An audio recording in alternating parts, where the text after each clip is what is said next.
So I want to talk about the Leo new moon. That is occurring on July 24th at 3:11 p.m. Eastern Daylight Time. And I'm recording this on July 23rd in the evening. There's a lot going on in this chart, and there are some subtle layers that I was feeling into, kind of aware of, but I couldn't quite make sense of. And part of how I made sense of it was I ended up having a conversation with the architect, and the architect is an AI. It's a custom GPT on ChatGPT, and it's actually offers a lot of really helpful insight. So part of what I'm going to share about the subtlety comes from that conversation. Part of it is what I was understanding, part of it was the new insight that the architect was bringing, and I'm not going to necessarily be able to tell which is which. I'm not necessarily very good at that, but it was arising from that. It's also going to be true that some of what I share is not going to really reach the elevation of what the architect was bringing through. But anyway, I just wanted to give you that background of where some of this is coming from. And that will have to do when I start talking about Venus and Gemini in particular. So before I go there, though, I want to just talk about the basics. So here's the sun and the moon at 2 degrees of Leo. And they are opposed, Pluto at 2 degrees of Aquarius. That's called a partile opposition. Partile just means they're both in the same degree of their respective sign. So the sun and the moon are somewhere in the 2 degree part of Leo, and Pluto is somewhere in the 2 degree part of Aquarius. So that's a close connection, so it's significant. We can say in opposition, the opposition is like the full moon. So when the moon is opposing the sun, we have a full moon. The sun is shining its light on the moon so we can see it. So we can think of this as the sun shining a light on Pluto, and at the same time the sun and the moon being in a new phase. That's this idea of seeding something new. The moon, we could perhaps say, is offering a reflection back to us regarding Pluto. So Pluto is the soul, and it's about making choices, and it's also about the shadow. The opposition in some ways is also about the shadow. It's about light and shadow. Pluto in Aquarius is the soul of humanity and the individuated human soul. And it's about the shadow of humanity and the shadow of the individuated human. And Aquarius in particular is about the idea of trauma, shock and trauma. And so the shadow maybe has something to do with that, if there's any of that for us to come to understand. That might be at play for some of us. So when part of Pluto's job is to go into a sign and go into the underbelly, that's Pluto, underbelly of the sign, and bring up what's been corrupted or corroded or, is in this negative, nasty state, and bring it up to the surface so that it can be, light can be brought to it, we can see it. And in seeing it, we can resolve it, and we can integrate it, and we can metabolize it, perhaps you could say. We can metamorphose it. Pluto is the phoenix rising, so in going into that murk and that muck, and exposing it and bringing it out, that is the process that allows the phoenix to rise. We can also think, though, about just a cyclical process of renewal. So there's something called the fall turn. And the fall turn is something that happens in lakes. So as the weather it starts to cool down going into fall, the upper part of the water gets colder and colder, but the lower part is staying warm. And there comes this moment when the upper part of the water becomes, heavier than the bottom part, and there's this flip that occurs in the lake. What was on the bottom comes up to the top, and what was on the top goes down to the bottom. And this is like a yearly renewal. It may happen in the spring too, in the opposite direction, but I'm not sure about that. I'm only aware of the fall turn as it happens in the fall, in autumn. So there is this idea of what's underneath being brought up, so that new life can be brought to it. And the new going down to the bottom brings new life to the bottom, brings new nutrients and food to the bottom, so that the fish that are there, have nutrients to feed on, or, whatever needs to feed on that has that. And the lake itself perhaps is given new nutrient and replenished. So there's this inbuilt cycle of renewal. And Pluto we can think of more as just this idea of renewal. And so we can think of whatever wounding as part of the process. Perhaps we go through life and this wounding is part of the process. And so there's this cyclical process that happens where that's always brought, where there's a point where it's brought up to the surface, so that it can be, the light of day can shine on it, so the air can get to it, so that it can heal, so that we can understand it, so that it can resolve, and so that we can continue to evolve. Pluto, the soul, also evolution, the evolution of the soul, so that we can evolve. And that can happen both individually and collectively. So the individual human and the collective human. And we're in this time period, this massive shift, where it's really happening humanity-wide. So that's part of the process. So the new moon in Leo is shining a light. There's something in this moment that we're being able to see that will help us to continue to evolve. So that's the main thing, the obvious thing, the most obvious striking thing about this chart is that. And then this new moon is not conjunct Mercury, but it's interesting. It will be, both the sun and the moon will be moving into Mercury's retrograde territory during this cycle. So Mercury turned retrograde, I think it was 5 or 6 days ago. I did a reading on that, so you can check that out if you're interested.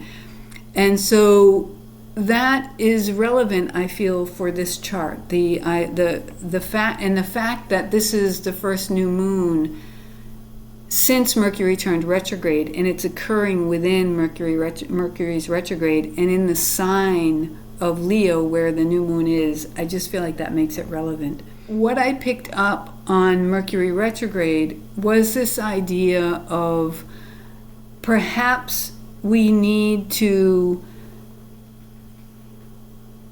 rethink our relationship with our light within the context of the idea of old structures and new structures. So the old structures, to the extent that the old structures were not able to support us in growing the container and developing the structures we needed to be able to flow, allow the light, that part of the light that we're here to steward and allow to flow through us, to the extent that the structures did not allow us to do that, it may be that part of the Mercury retrograde process is to go into that and help us see that, so that we can start, at the very least, asking questions, Mercury, curiosity, about what kinds of structures are needed, we need as containers to flow, allow the light that is ours to flow through, to steward through, to be able to flow through like that. If that makes sense, that's kind of convoluted language, but I hope it made sense. So that's another piece of this. And where that idea of the containers comes in is in the Mercury retrograde chart. Saturn was sesquiquadrate where Mercury turned retrograde. So Mercury turned retrograde at 15 degrees of Leo. And Saturn was sesquiquadrate that. So Saturn is the structures.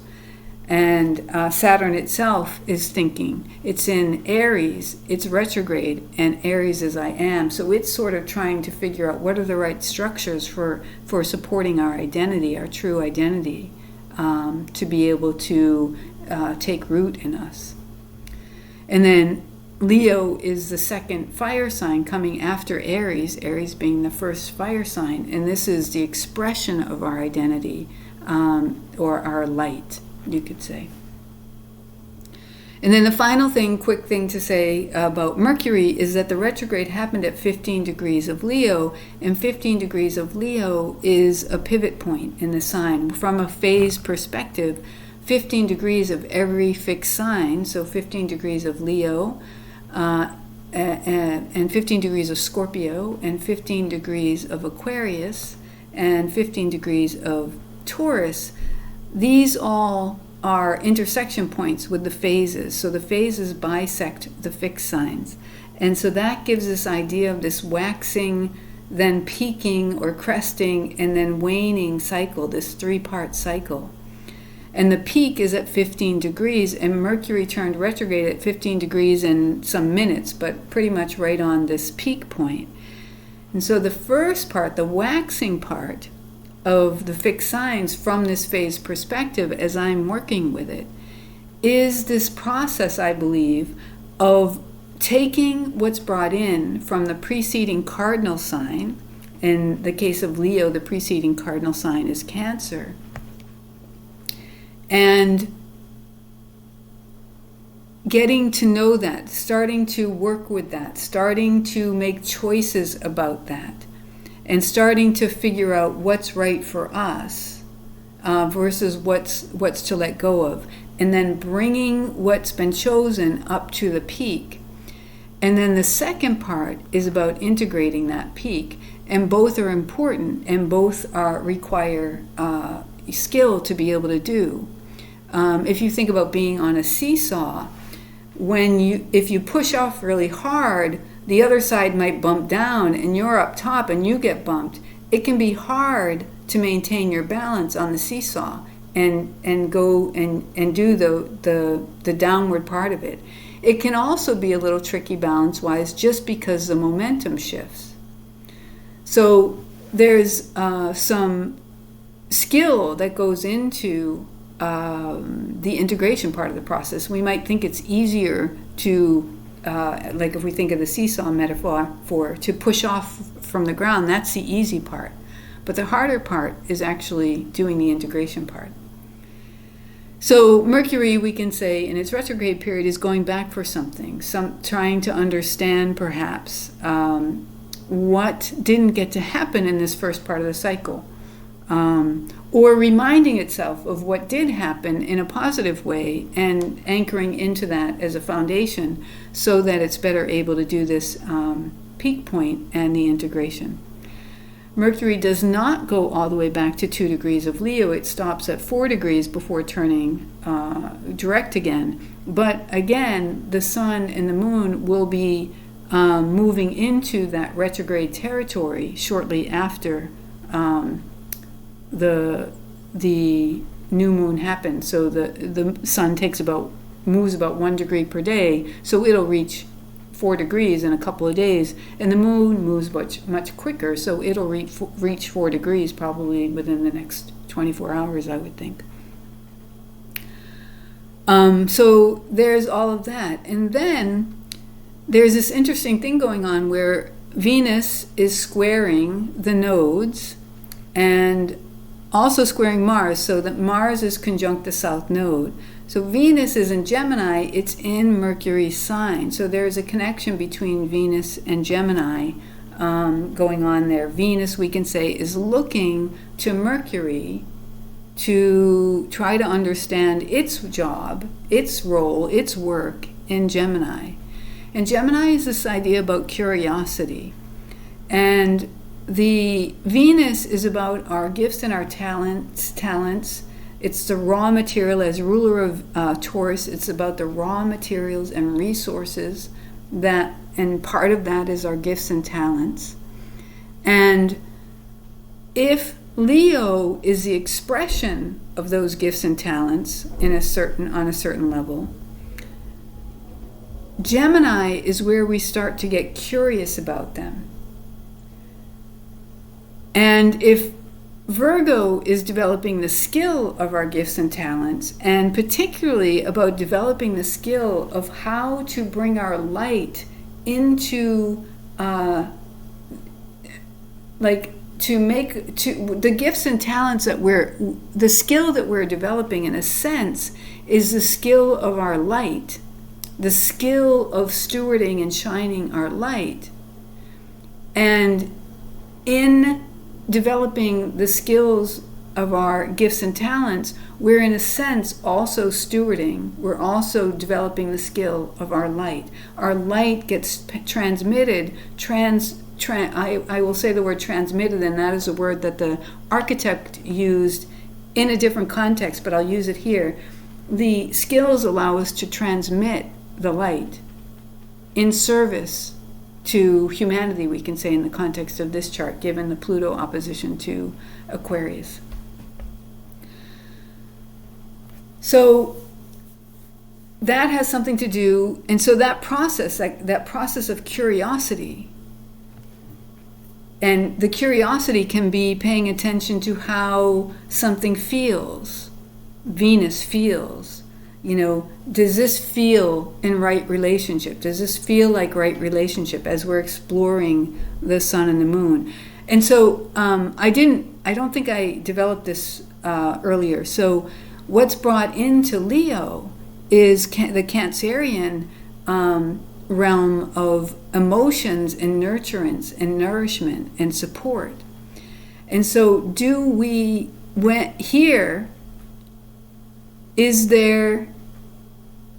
if there was something here that we weren't able to get in touch, sufficient touch with our emotions, or we didn't have enough nurturance and support, then what's brought into Leo, we won't have enough. We won't maybe be able to figure out our role. So if we think about the first part of Leo as play acting, and if we consider that Saturn is trining Leo in this chart, then the idea of play acting as sort of role rehearsing, sort of learning which roles allow us to most steward the light and express emotionally in healthy, positive ways. Mercury has to do with this idea of health of our body and being, you could say. So if there was something in the Cancer process that didn't quite go right, and Jupiter in Cancer, what's super interesting here is that Jupiter is exalted in Cancer, and that's usually considered a positive thing. So an exaltation is one of the essential dignities. There's domicile, there's exaltation, and there's a few others. So exaltation is this idea, the way that I was first taught it, is this idea of the honored guest. You don't own the home you're in, but you're treated really well, you're tended to, all of your needs are met, etc., and you're well respected. But the trade-off is that you don't make the rules. You have to abide by the rules of the people who are providing the home for you, for example. And so to the extent that those rules and etc., and that lineage, we could say, Cancer is lineage and ancestry, and all of that is in alignment with what evolutionary astrology would call natural law, and that's what one of the things Jupiter represents, then that's all good. We're able to have all of our emotions, receive the nourishment and nurturance that we need, and bring those all into Leo. But to the extent that what's inherited in sort of the family lineage is out of alignment with this natural law, then we may not be able to meet all of our needs. And Leo, by the way, is the child, and Gemini also has to do with the child. So Cancer is in between these, and Cancer also is the baby, the infant, the child. And so, in a sense, Jupiter going through Cancer, and within the context of this chart, we can think of exaltation as, in some ways, the condition of the child. So, what we're born into, is that in alignment with what we really need? And does it really support us in expressing our emotions? And to the extent, in positive ways, and helps us to do that in positive ways, to to connect with them in positive ways. And to the extent that it allows that, then when we enter Leo, we have all of that as the material to start exploring, to start play acting with. And we have a greater repertoire, you could say, to determine what's truly in alignment with us.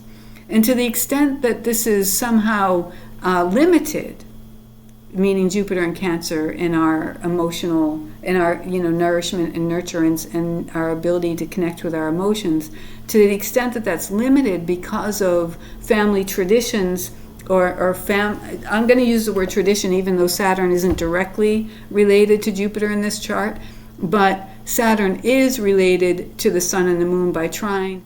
But if we think about lineage, if we think about Jupiter has to do with things like class. It has to do with things like caste systems.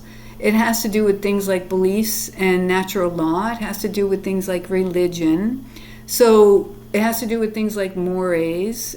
So it's one of the social, societal planets, and Jupiter rules Sagittarius. The other societal planet is Saturn. It rules Capricorn. And so the way that I think about that is that the belief systems are then what get encoded. And so are the belief systems, is there this idea of hierarchy? And are we someplace in the hierarchy that says we are somehow less than others? And so is that part of what gets encoded, and does that limit our access to our emotions and to our light? So all of these, we can think about all of these kinds of things. So and this is all from the exaltation. It's a really interesting thing to consider. So I hadn't thought about it that way, and I thought it gave a lot of insight into this chart. So I think I'll leave that there, and I will probably come back to it, but for now I'm going to leave it there.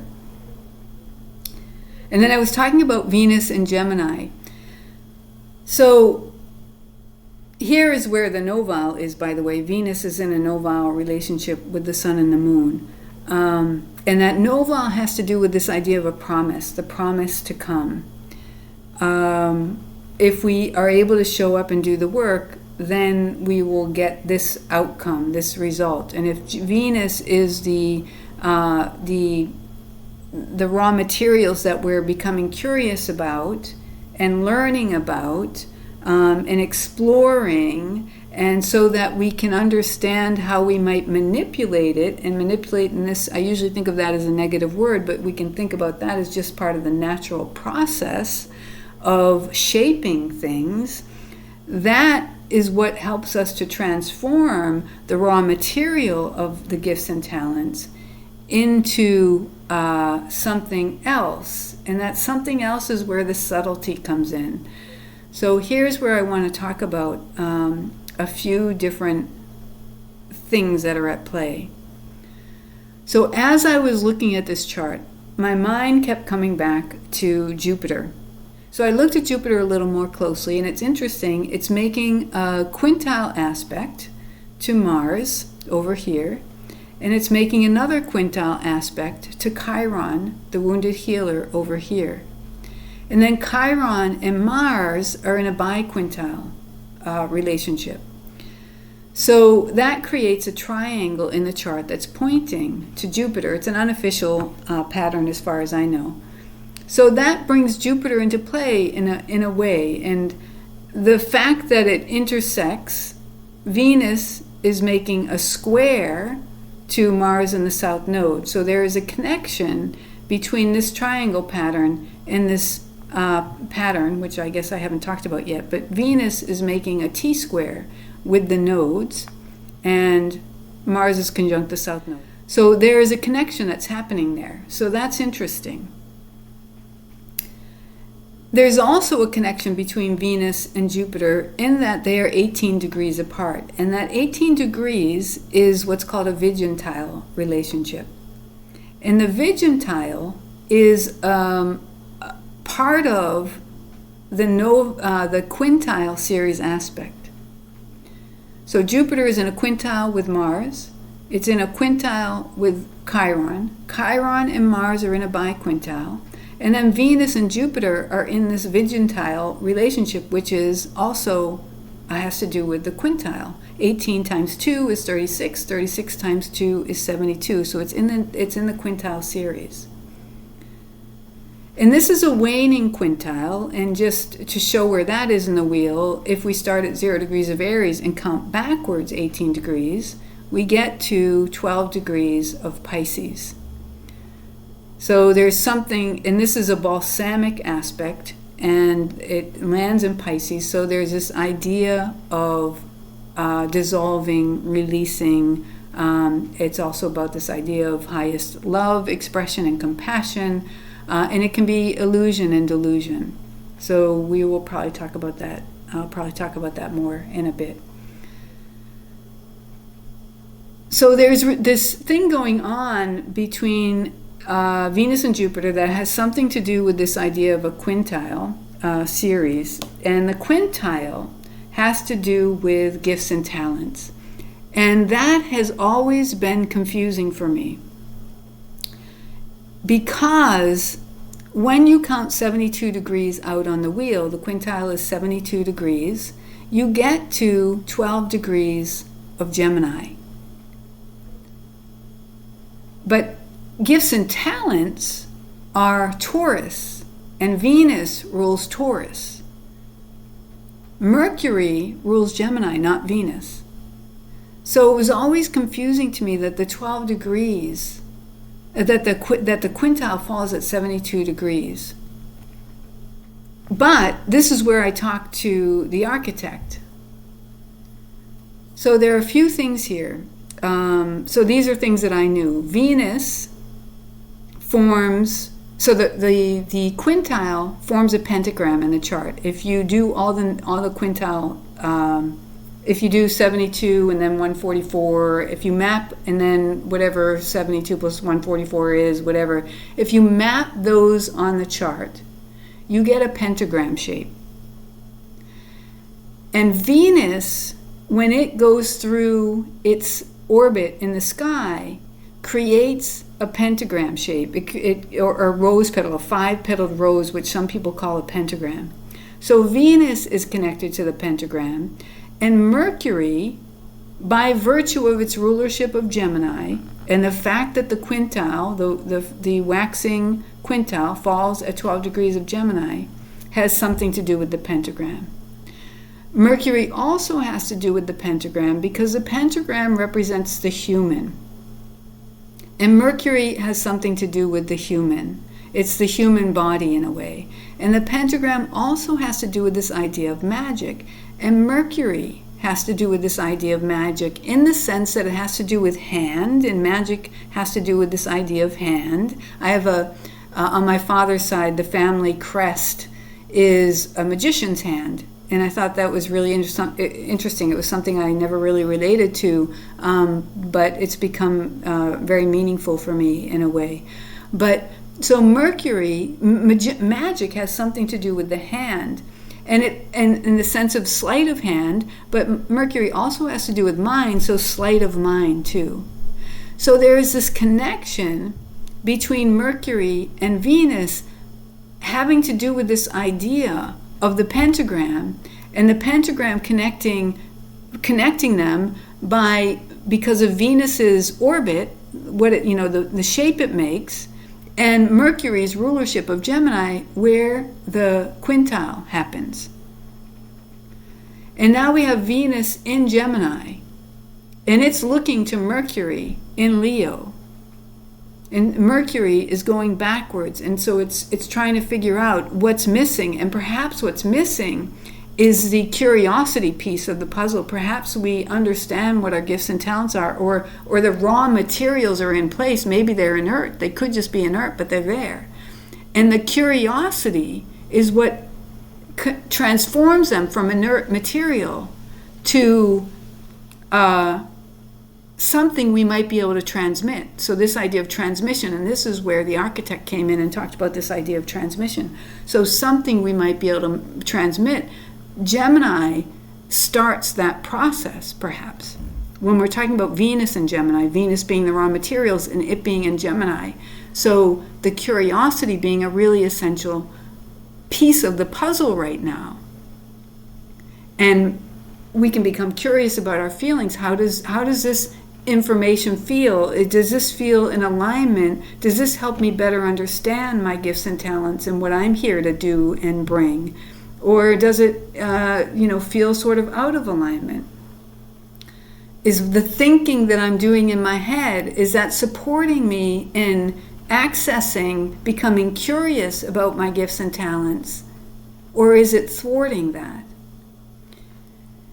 And so Mercury is going back, and Leo, it's trying to figure out what's missing. And this might be, Venus might be saying, oh, well, maybe what's missing is this curiosity piece. The gifts and talents are there, but they haven't been potentized, perhaps you could say. They haven't been accessed. They've been lying inert. So that's what I'm thinking about. That's what's come through for me with regard to this chart. So I thought I would share that. And then what I don't think there's more to talk about from this perspective. What I can do is go down here. Here's where we see Jupiter in exaltation. The Sun is in domicile, meaning it's in its own home. It's very comfortable there. It's strong there. It's a good place for it. Saturn is in its fall. I'm not going to talk about that, but that actually is interesting. And then Saturn is also in triplicity. And also the Mars, Moon, and the Sun are also in triplicity. And then Mars is in its term. So this is just, if you know traditional astrology, that's just FYI for you. I don't think I'm going to talk more about it. The main thing I thought was really important to consider was Jupiter in exaltation. So here, let's go down and look at the tarot cards and the Sabian symbols. And just as an FYI, I just wanted to say that I'm starting to feel like we're going to have to come up with new symbols for the new era, you could say. Because the tarot cards and the Sabian symbols, the energy of those symbols is really aligned with the previous era.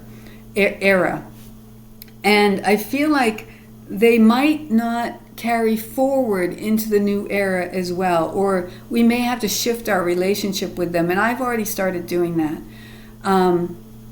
a little bit, and I'll be curious to see how it continues. And I'm just learning the tarot. But the tarot is based on the idea of royalty and nobility and really this hierarchy. And I don't think that's where we're going. So it'll be interesting to see how that carries forward, or if it does, or if we need to get new symbols. We need to come up with new symbols we can look at. And the Sabian symbols, those were brought through by Elsie Wheeler and Mark Edmund Jones. Mark Edmund Jones held the space for Elsie Wheeler, who was a psychic, to bring through these Sabian symbols. And that was back, I think, in the early 1900s. And there was this sort of just baseline racial understanding of things, and you see that coming through in the Sabian symbols with the idea of I think somewhere in here there's this idea of a Chinese woman nursing a baby, and so there are these kind of racial memes that are part of the Sabian symbols. And so it may be that those won't hold so well going forward. It was the old age, and it may be that the new age needs new symbols. So that's just something I've been thinking about. So let's look at, I'm just really curious about the tarot card and the Sabian symbols for Venus and Jupiter being the two planets at the focal points of the main configurations in the chart. So Jupiter, the focal point of this quintile triangle, and Venus the focal point of this T-square triangle. And so if we have, so here's Venus. So it's the 10 of Swords. And if we look at this, this is not a happy image. This is an image of despair. It's the image of the end of something. And it wasn't a happy ending. It was, there's this sense of grief and despair. But also within that is the potential for this idea of a new beginning. And the Sabian symbol speaks to that, in that we have 3 fledglings in a nest high in a tree. And all these Sabian symbols are from James Burgess's website. There are various people who have written their own descriptions and sort of tweaked the Sabian symbols according to what makes sense to them. James Burgess, jamesburgess.com is one of them. He's got a great site. There's also Dane Rudger's An Astrological Mandala that has his own way of interpreting the Sabian symbols and tweaking the sort of the key for them, or whatever you call it. And then Linda Hill also has a site called sabiansymbols.com where she talks about the Sabian symbols from her, provides sort of her interpretations of the Sabian symbols. And so these are in quotation marks because they're coming from James Burgess's site. These are what the Sabian symbol is. And then he offers his understanding of it. And I will read through, but often my interpretations are coming from my own interpretation based on the tarot card and based on the chart that I'm looking at and just based on what comes through. But I also will carry through some of what they're saying. But just like, as I said at the beginning with the architect, it all kind of gets blurred for me and I don't know what's mine and what's theirs. So just know that these symbols are coming from James Burgess's website. And I do also look usually at Dane Rudger's interpretation. So anyway, so we have, and then these tarot cards are from E.A. Waite's deck, which was published in 1910 and is in the public domain. So here we have the 10 of Swords, and then we have 3 fledglings in a nest high up in a tree. And so that's the new life. And given what I was talking about up here with regard to Mars in conjunct the South Node, and actually, did I talk about this? So Mars is in a new phase conjunction with the South Node. It just finished up a balsamic phase conjunction with the South Node, ending the last cycle, and now it's beginning a new cycle, and it's in Virgo. So the action has to do with skill development. And the thing is, are we gonna, and it's also, Virgo also has to do with our daily actions, and our daily actions are what create our karma over time. And so the question is, are we gonna are we gonna act in the same ways we've been acting, and do the same thing, bring forth the same results? The actions that we're taking now are the actions that are creating our past. And so, are we going to repeat the past, or are we going to be able to start to act in new ways that bring in new results, new karma, new experiences or whatever, new outcomes? That's what I want to say. So here we go back down here. So are we going? If we think about Jupiter and Cancer, how are we nourishing those babies? The fledgling stage, one would think, if we think about ourselves as humans, that's kind of an insecure stage, or potential for an insecure stage. We need nurturance and support to be able to fully fly. These fledglings are high up in a tree. They can't just get down. They have to figure out how to fly. So the question is the container where they're learning to fly helping them do so in such a way that they're able to develop security, inner security, and confidence in themselves? Or is it undermining that? And that has something to do with the culture that we're born into. Mars has to do with this idea of war, and Aries, that's one expression of it. And that I would argue, can lead to insecurity. A warring ethic doesn't necessarily allow us to truly integrate our emotions. I'm not saying that that's true across the board, but war in itself can tend to lead to trauma, and that can tend to lead to not being able to fully integrate, not being able to fully access, to have to shut down our connection with our emotions instead of go into them and learn the skill of them and all that, if that makes sense. So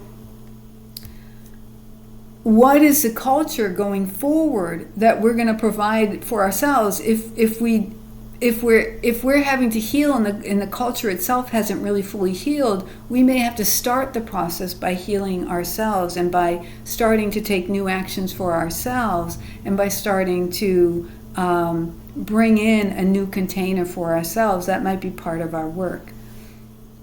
And then we can think of the Ten of Swords as the outcome, the